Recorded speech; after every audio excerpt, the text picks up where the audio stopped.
This is the EMG Podcast.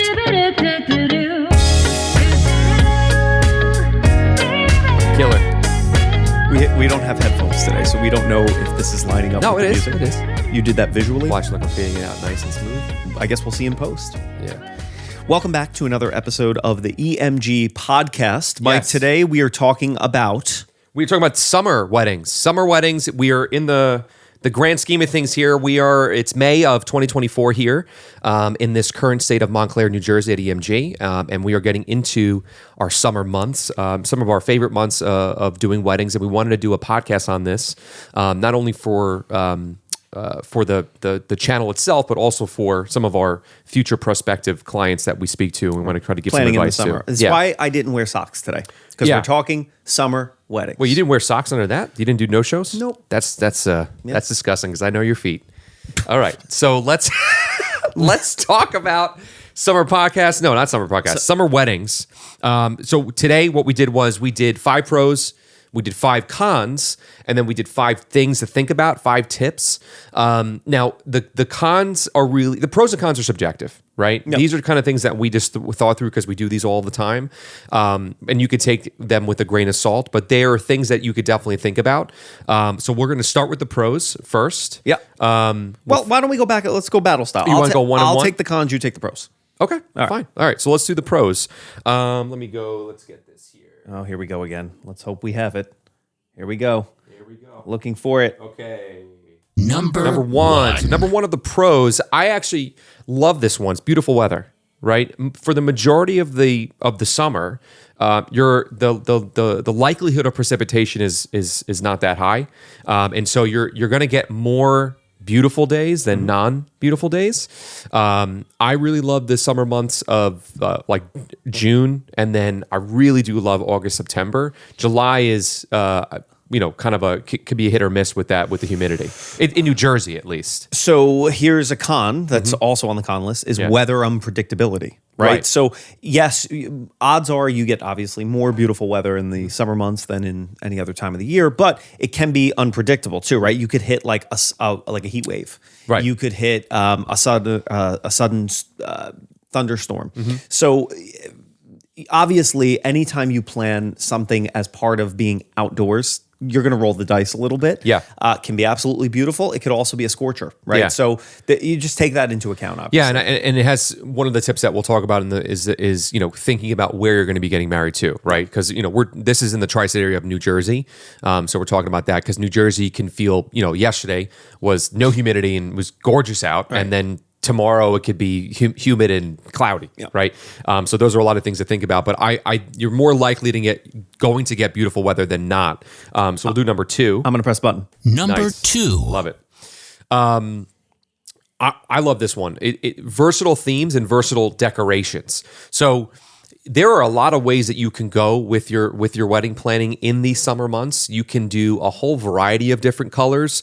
You can do beach themes. You can do forest garden type themes. You can do rustic themes. They kind of all work. We've attended weddings that have been kind of the gambit of them. Yeah. We've played weddings that have been I like when we rustic do one and like stuff down like the that. shore in the summer, and it's all like seashell themes and stuff. Yeah. And then you go to like a rustic barn wedding the next day. It's like totally different. And then you're at Park Chateau, Yeah. Park Savoy, the Grove, and it's a little bit more kind of like grand, right? You could really much do any of the themes minus like Christmas, right? I mean, there's a lot of things that you can do, and this obviously can affect A, where you're getting married, and B, it could affect all the other things that you're doing, like your florals, the linens that you're going to be doing on the tables, also what the bridesmaids will be wearing, what the groomsmen will be wearing, that type of stuff. So you have a lot of versatility. My advice is just to be a little bit different, right? Try to maybe incorporate some of them together. Right, you could definitely do that. Here's a con: could be more expensive, right? Right. So yes. Yeah. demand is way up during that time, and so there is a surge price typically applied by some venues and some vendors. We don't do this, which it's funny. We never get thanked by our summer and fall clients. We get the aggravation and ire of our winter clients because they've been conditioned to say, "Hey, I'm getting off-season pricing at my venue. Why are your prices the same as they are?" But our pricing is consistent. That is atypical in the wedding industry. So you can expect a higher cost in the summer, which is a drawback. Okay. You want to hit them up? Number three. Very cool. Number three, I think this one is very, very important. It's guest availability, right? People are more available in the summer months than any other time of the year. Why? No school, right? And work tends to slow down. There are a lot of summer Fridays that happen, maybe summer Mondays, maybe both. And so people tend to really book things around these dates, right? I'll give you an example. We talked about a few episodes ago of like things that are happening, right? So more people are making wedding days, wedding weekends, right? And this wedding weekend can turn into a wedding week, right? There's activities that are happening and stuff. And in the summer, you could pretty much do anything. Yeah, which kind of almost leads into a con, just like with the weather. It can be great, it can be bad. Because of people's more open availability, you could be competing with their busy personal schedules. Correct. Right? Vacation, travel, that sort of thing too. Yeah. So I would try, and you know what's so funny is July, we see a dip in July in terms of the number of events happening. Just recently, yeah. Yeah, probably because, so it is busier to your point in June and August. People are traveling. So if you're going to plan a summer wedding, I would say early to mid June or back end of August, people start to come back into their normal routines. It's still summer, but you're more likely to catch people at home. If you are going to be doing a July wedding, that's totally fine. Just make sure that you're booking it out at least 18 months out, right? So people know. So people know about it, right? And you could send those save the dates early. Where now you can really kind of avoid that con, right? I don't want to end on a negative, so let me go with this last one here. Or are we up to the last one? I'm on. Actually, I only did 3. Oh, okay. So you want to do 4 first? Sure. Let's hit the button. Number 4. I don't know what I did. This is my last point, though. So we must have been insects, right? I hate them. I hate working a summer wedding under a tent where there's like gnats and bugs. Yeah. So if you're going to do a summer tent wedding, please figure out how you are dealing with the mosquito population at night. I will tell you how you can deal with this. And I promise you it works because it's gone through the John Carleo, my father, research. Okay. It's all about, it's not about like bug sprays or things that you can put in the air. It's all about wind. It's about fans. Fans are the only thing that can keep bugs away. I swear to you. And it's an unbelievable thing because they can't actually fly against it. You know? So if you're having like an outdoor wedding or a tent wedding, make sure that the fans are included on all aspects of the walls, and that will help keep the bugs out. So there you go. I've just been going against the cons here. Yeah. Let me give my 4th one. I love this one. I think you can kind of go off of this too. It's attire options, right? So I think the great thing about summer is that you have more access to different types of fabrics when it comes to suits and also with dresses. Yeah. Right. Right now, I'm wearing more of a summer suit. I think you are too. Yep. Right. This is more of like a breathable wool. There's things now that you can do in the winter. You're kind of limited to kind of warmer fabrics and stuff like that. And so that then opens up the door to different colors and different things. Because now I remember when I was getting married, I did that blue suit, but with that certain fabric, there's only a certain amount of colors within that, right? Because I was getting married in the late fall, so that's really cool. I love the attire options, especially with your guests too, right? So if it's not a black tie wedding, your guests will then have the kind of the variety of what they can bring to the as their attire. I realized why I doubled one of these up because it's kind of the same thing. Okay. So I'll give my last con, which is heat and humidity. Let's go 5 then. Number 5. Heat and humidity. Yeah. Right. It could be discomfort, a lot of discomfort for those around. You know who I think has it the worst? My cousin got married in June and I was in the wedding. Mm-hmm. And, for the bridal party, you're there all day. Dressed all day, taking photos outside all day. And I think my cousin, as the groom, he knew he sweat bad. He went through 3 shirts, I think. Like he purposely bought 3 tuck shirts. Yeah. Because he knew and he needed all 3 of them by the end of the day. That was the wedding that we did in Hotel du Village I think it was like June 27th or something like that. So hot. That day was not only humid, it was also a scorching hot day. Yeah. And I remember the groom, he said, I think he brought like 4 or 5 shirts and he changed like once an hour. That's commitment. I love that. Matt Priori, he got married June 26th, that Thursday last year. While it was hot that day, it wasn't super hot. Yeah. So you're kind of running the risk of that. My last pro, which I actually really love, is the seasonal food and drinks, right? So if we talk about drinks, there's a lot of drinks that you can do in the summer that you don't necessarily do in the winter. Right. Old fashions are really big. Margaritas are really big, and a lot of these venues have different takes on them. You can do like a blackberry margarita or something like that, but also it comes down to the menu. Right. So for instance, like let's just talk seafood, because seafood is kind of like, I think, the biggest variety during the year. A lot of the times like Chilean sea bass is in season, or like a halibut, as opposed to in the winter where it's mostly just salmon because the freshwater fish or that type of stuff. I don't want to get into that, but I think We've really already cool. talked about mosquito wind. We don't have time for fishing. For fishing. Yeah, I love it. But that's what nice. And then those steak options can also be a little bit different as well. It's not as heavy foods. The foods are a little bit lighter. So that's really nice. So if we go into now, where's number one, Mike? On the top left. Number All right, so one. here are our top tips for summer weddings, thinking about how those pros and cons play into it. Number one, think about your venue selection. Right. Think about the extremes that you could have in your weather, hot or beautiful, right?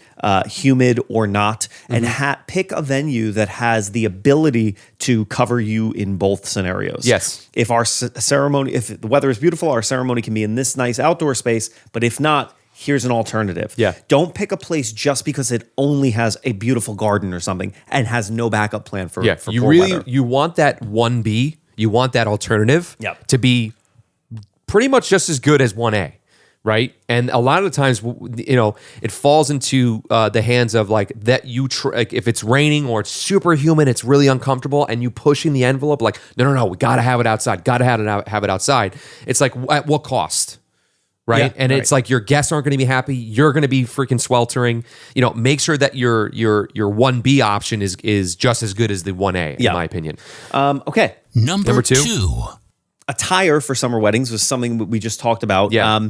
You got to think about it. Think about what color palette and how you're wearing and how that plays into the venue and your decor and all of that stuff. Yeah. To Mike's point, you're going to have a lot of different fabric choices and options to go through. Go with lighter fabrics. Always for sure. breathable, especially coming from two guys that sweat a lot. Light, breathable fabrics 100% of the time. I really love the dress code too. So if it is black tie, that's an option, but also you have all different types of dress code options that you could do for your guests, especially in this tri-state area. For sure. Number three. The florals. Let's do the floral arrangements, right? Decors. You kind of have the array of things that you can do. The seasonal stuff in the summer are a lot of roses, right? Red roses. Oh, the flowers? Yeah, the flowers. Yeah, you also could do white. I mean, you could just whites. Yeah, any type whites. of white. Yeah. Creams. Yeah, I feel like it's a lot more colorful in the summer than it is in any other season, right? Yeah, Because and remember my fall was there are some less. winter weddings that we did where you could tell that the bride and groom really loved summer flowers, and they tried to bring that into the winter, and it looked really weird. Yeah, whereas opposed to summer, I think you have way more options, to bring in the flowers, that any type of flowers, and it really looks Right. And you might do less, like if it's a beach theme, more whites, right? Yep. More blues.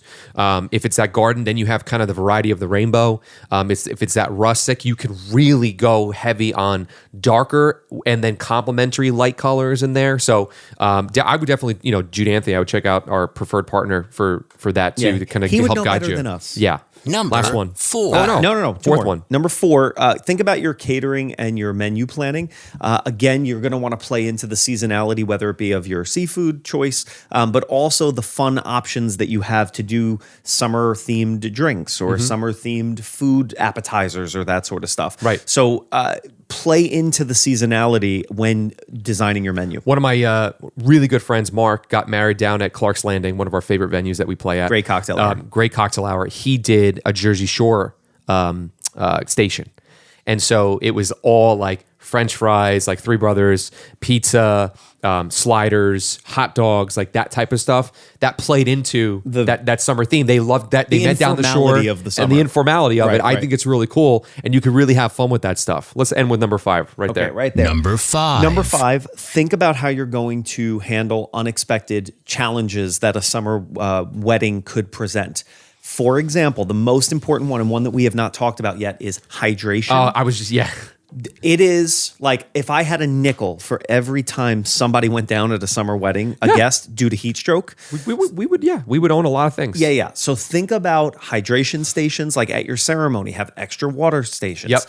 Cocktail hour. Think about if you are in an outdoor tent, do you have, with those fans that are going to keep the mosquitoes away, do you have some sort of mist thing happening? Yep. You're going to want to keep your guests cool if you're in an outdoor space that doesn't have central air. Yeah, especially since you're the ones getting married, if you think you're drinking enough water, you're not. Right? Yeah. Because mix in a little alcohol and it's yeah, no bueno. and then a lot of the times because you're drinking, and now the big thing is like all the canned alcohols, right? I'm big on Surfsides and Sun Cruisers, right? Those are really awesome to drink, but they're like drinking regular iced teas, right? So you feel like you're hydrated, but you're actually dehydrating yourself. It's so important. We've seen a lot of brides and grooms like kind of like teetering, just fall off the cliff 2 hours into it because they lack of hydration. Super important. Same thing with like we were talking about at ceremony, like have those things because a lot of times it's champagne, but you got to have those and make sure it's cold. Yeah. Right. Don't just like make sure your venue. And also big thing is when it is hot, on top of hydration, make sure your freaking venue puts the air conditioning on.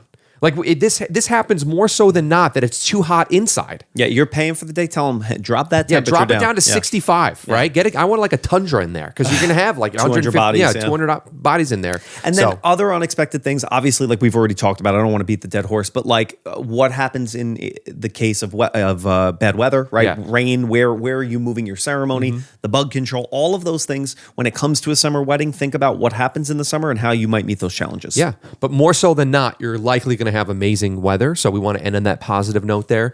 It's not going to be a scorcher, especially if you, or down the shore, right? Because you have that wind coming in. It's going to be less humid and stuff. So I hope you enjoyed this one. We'll catch you on the next one. And thanks for tuning in. See ya.